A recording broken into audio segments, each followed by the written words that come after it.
Hi there class, my name is Alexander Tarvit and I'm a game developer here at Abertay University. I'd like to welcome you to the first in a series of mini video tutorials designed to help you get to grips with Unreal Engine 4. In this video, we'll learn how to set up a new project and get acquainted with the user interface. Without further ado, let's begin.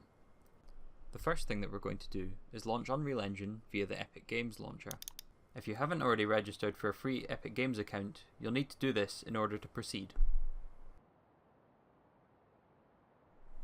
Upon opening the Epic Games Launcher, we're greeted with multiple options.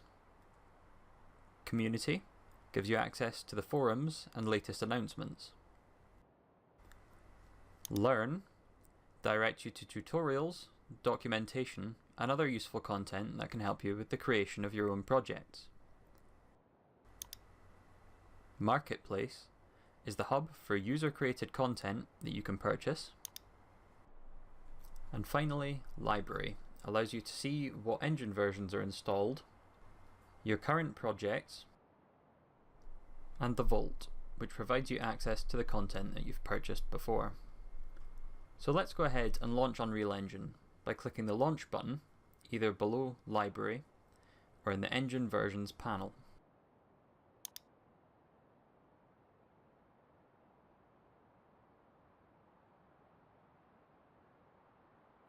Here's the Unreal Project Browser.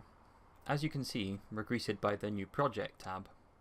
This allows us to choose from a variety of templates that we can use to create our game.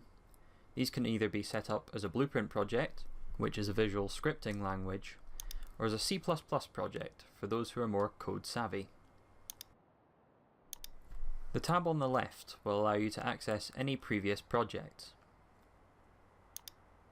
For now, we'll select the first-person Blueprint template,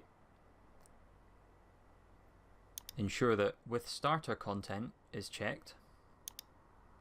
For you need to make sure that the project is saved onto your M drive or an external hard drive, as if you save it onto the Unispace, there's a high chance that you'll lose your work. Okay, now let's give our project a name. As you can see, project names cannot have a space, so let's type that in again without a space. Now that's done, let's click on Create Project. This will generate a game world.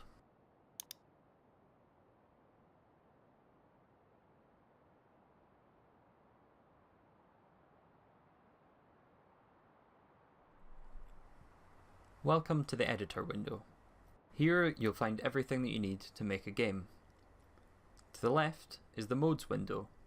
This houses all the tools and brushes that the engine provides for you to make your own levels. We'll go into more detail about these tools in future videos. At the bottom of the screen, you'll find the Content Browser. This allows you to import models, textures, animations, blueprints, etc. These folders house all the content you're bringing into the game, so it's a good idea to keep these organised when working on larger projects. You don't want to be spending too much time hunting for material that you put in the wrong folder. Over to the right hand side is the Details panel. If you select an object in the game world, this panel brings up the attributes of that selected object. In the top right, we see the World Outliner. This is a list of all the content that you have within your game world and can be extremely useful when you're trying to search for a specific object that you've placed. By double-clicking, your camera will pan to where that object is within the viewport. Above the viewport are fast access buttons to save your project, which I recommend you do often, change your project settings, open blueprints, open your cinematics, create an executable game file, or preview it within the viewport. That brings us to the viewport. This is one of the areas that you'll be interacting with the most when designing your level. Lining the top of the viewport are the options to change the preview camera perspective, the lighting mode, or show wireframes, change the currently selected tool, toggle the snap to gridline functionalities, or even opening the orthographic viewports. You'll probably be familiar with these style of viewpoints from working inside Maya.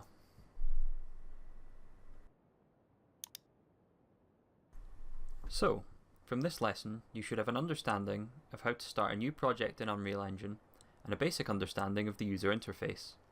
It may seem all a bit daunting at first, but with a bit of practice, you'll find it's really intuitive to use. In the next video tutorial, we'll go over some tools that you need to build a basic environment in Unreal Engine using the starter content. Thanks very much for watching, and I'll see you in the next video.